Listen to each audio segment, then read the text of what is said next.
How do Canadian flight industry's service policies physically and mentally affect service workers? Analyzing the consequences of strict policy creation amongst a unique field of service work.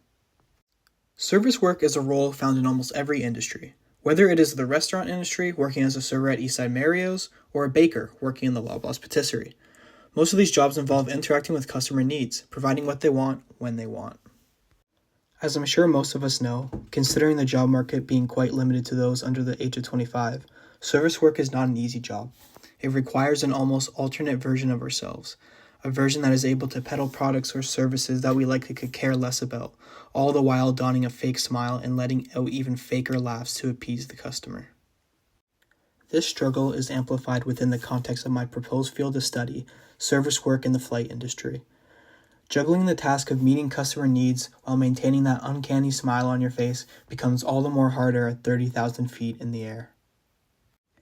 I think the unique lived struggle felt by flight attendants is a worthy field of research.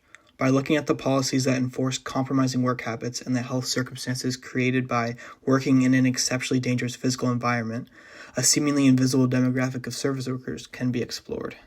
To explore my desired field, I first ask, how do Canadian flight industry service policies physically and mentally affect service workers?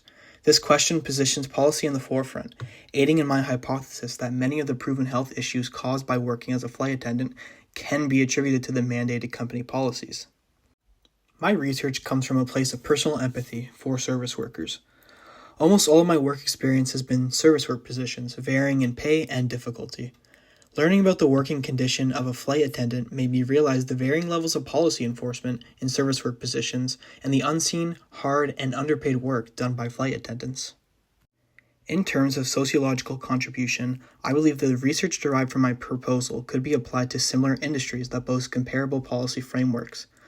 I believe there are similar worker populations to that of Canadian flight attendants, both within the flight industry and externally. Having data that could be extrapolated to similar fields could give insight into common problems, potentially resolving grander sociological issues related to work conditions and worker rights.